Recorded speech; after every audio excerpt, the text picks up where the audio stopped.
अस्सलाम वालेकुम स्टूडेंट। आज तो मेरी वीडियो ऑन स्टूडेंट्स के लिए बहुत ज़्यादा बेनिफिशियल होने जा रही है जो कि न्यूजीलैंड के बारे में रिसर्च कर रहे हैं और उनका प्रोग्राम है कि वो वहाँ पर जाकर अपनी डिग्री कंप्लीट करें, पोस्ट ग्रेजुएट डिग्री वहाँ पर हासिल करें और वहाँ पर उनके जो वर्किंग उनका एक लाइफ है, वर्क लाइफ बैलेंस के साथ अपनी लाइफ को भी अच्छे तरीके से गुजार सके। तो जी हाँ, आज की इस वीडियो में मैं कुछ इस तरह की इंपॉर्टेंट अपडेट्स बताऊंगी जिसके बाद स्टूडेंट्स के लिए ये पैसा करना और ज्यादा आसान हो जाएगा कि उसके लिए न्यूजीलैंड से बढ़कर और अच्छी ऑप्शन कोई भी नहीं है।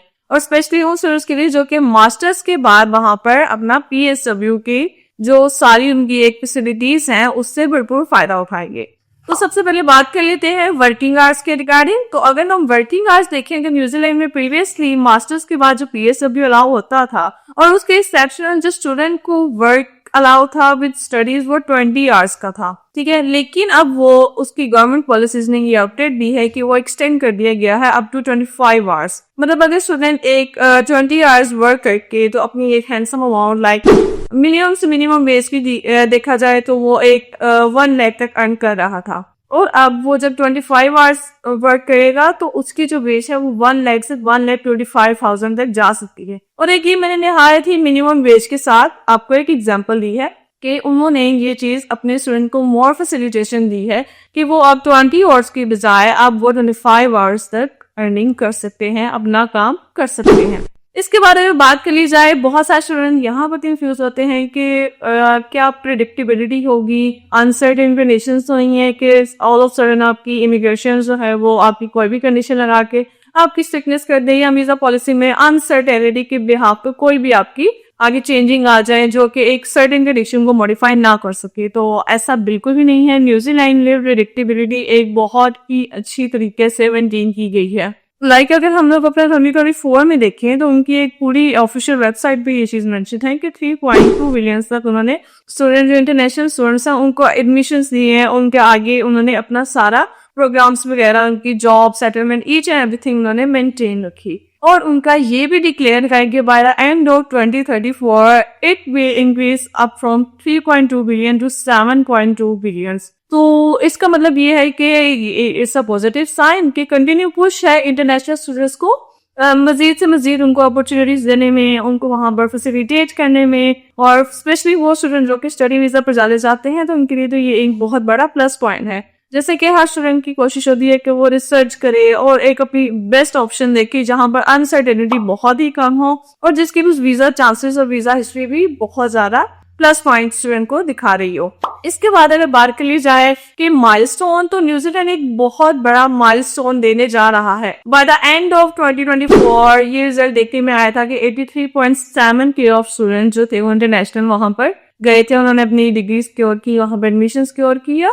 और by the end of you can say 2034 it will be increase up to 1,19,000। तो स्टूडेंट यहाँ से भी एस्टिमेट कर सकते हैं कि उनकी वो फाइल्स जो कि वैलिड हैं, वैलिड हर चीज उनका फ्रेश और ईच एंड एवरीथिंग उनका मेंटेन है और वो न्यूजीलैंड जाना चाह रहे हैं स्टडी के बिहाफ पे, तो उनके लिए एक बहुत बड़ा पॉजिटिव पॉइंट ये है कि they can go and they can make their life very much best in bestest way. और इसके बाद आपको ये भी बता दिया गया कि उनकी जो वर्किंग आवर है वो भी बहुत ज्यादा उन्होंने इंक्रीज कर दी है, लाइक 20 आवर्स डायरेक्ट 25 आवर्स की उन्होंने ग्रांट कर दी है स्टूडेंट को फैसिलिटेशन। तो ये और कोई कंट्री में इस तरह की कोई भी रिक्वायरमेंट्स हैं, कोई भी जो है अपडेट्स नहीं दी जा रहे हैं इंटरनेशनल स्टूडेंट को स्पेसिफिकली, जो कि यहाँ पर न्यूजीलैंड में रहते हुए स्टूडेंट अपना एक अच्छी लाइफस्टाइल को गुजार सकते हैं। अब बहुत सारे स्टूडेंट का ये होगा कि न्यूजीलैंड ने माइलस्टोन तो ऑफर कर दिया है कि वो इतने नंबर ऑफ स्टूडेंट्स को अपने कंट्री में आने की इजाजत देंगे, उनको फैसिलिटेट करेंगे।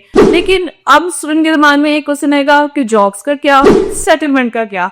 तो अब ये तो बताती चलूं कि यूके की तरह यहाँ पर हालात बिल्कुल डिफरेंट है। यूके में अगर आपको 5 to 10 ईयर्स लग जाते हैं आपके सेटलमेंट के लिए, आपको बेशक आप IEL आते भी होते हैं तो आपको 5 to 10 ईयर इजीली लग जाते हैं आपकी PR या आपकी सेटलमेंट के लिए। तो न्यूजीलैंड में ऐसा बिल्कुल भी नहीं है। तो बताते चलूं आपको आज के कुछ ऐसे 3 अपडेट्स और ऐसे ट्रिक्स जहाँ पे PR की बहुत जल्दी पॉसिबल है।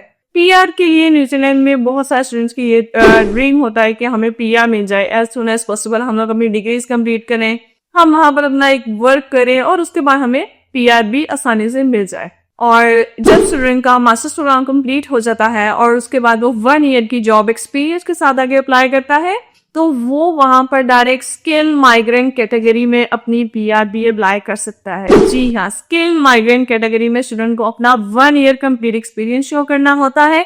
इसके अलावा ये भी कंपल्सरी है कि उसकी जो भी एजुकेशनल हिस्ट्री है, मास्टर्स प्रोग्राम जिसमें उसने किए, जिसके बाद उसको पीएसडब्ल्यू अलाउ किया गया, वो भी न्यूजीलैंड के ही सिटी से हो और न्यूजीलैंड की गवर्नमेंट के अकॉर्डिंग, पॉलिसीज के अकॉर्डिंग होनी चाहिए। तो स्किल माइग्रेंट प्रोग्राम में स्टूडेंट को बहुत ही अच्छे चांसेस हैं कि विद इन 3 इयर्स उसको वहां की पीआर मिल सकती है। वो after 1 year completing his experience in any relevant field वो पीआर के लिए अप्लाई कर सकता है। और ये सबसे बड़ा प्लस पॉइंट ये है कि इसके बाद ये भी पॉसिबिलिटी है कि विद इन 5 इयर्स स्टूडेंट को न्यूजीलैंड की सिटीजनशिप भी मिल जाए। तो इससे बड़ा प्लस पॉइंट तो और कुछ हो ही नहीं सकता। और अगर हम इसके बाद बहुत ज्यादा जो स्टूडेंट पीआर का सेकंड पॉइंट के बारे में बात कर ले, तो अगर स्टूडेंट वहां पर अपनी डिग्री कंप्लीट कर चुका है और उसने कुछ ऐसी जो है डोमेन में भी डिग्री सिक्योर की है, लाइक अगर हेल्थ केयर है, कंस्ट्रक्शन है, जो कि उनकी ग्रीन लिस्ट पाथवेज में ऐड है। ग्रीन लिस्ट में बनाती चलूं, न्यूजीलैंड में ग्रीन लिस्ट पाथवे क्या समझा जाता है, गवर्नमेंट की तरफ से सेक्टर्स होते हैं, सिलेक्टेड सेक्टर्स होते हैं, ठीक है। उसमें अगर आपका कोर्स फॉल कर रहा है और आपकी एक अच्छी एक्सपीरियंस है, अच्छी रिसर्च है, उसके ऊपर एक अच्छा होल्ड है, तो भी आप उसमें अपनी पीआर अप्लाई कर सकते हैं। और बहुत ही बेस्ट चांसेस हैं आपके कि आपकी PR as soon as possible वहां पर पॉसिबल हो सके। और इसके बाद अगर हम बात कर लें third and the last point, वो है वर्क रेजिडेंसी। लाइक आप एक ग्रेजुएट जॉब 2 इयर्स की अपने एक्सपीरियंस शो करते हैं, तो आपको पीआर के बहुत ज्यादा चांसेस हैं विद इन 2 इयर्स और आफ्टर मैक्सिमम टाइम। और ज्यादा से ज्यादा टाइम में अगर हम न्यूजीलैंड की पीआर के बारे में देखें तो 3 to 4 years are sufficient to get PR. तो इंतजार किस बात का। तो ये थे कुछ बेनिफिट्स न्यूजीलैंड में जो कि स्टूडेंट एज ए स्टडी अपना वहां पर जाके आगे सेटलमेंट चाहते हैं, आगे अच्छी एक अमाउंट, हैंडसम अमाउंट अपनी अर्न करना चाहते हैं और अपने आप को स्टेबल करना चाहते हैं, अपने वर्क लाइफ बैलेंस के साथ आगे एक हैप्पी लाइफ गुजारना चाहते हैं। तो it's an golden opportunity, don't miss this opportunity.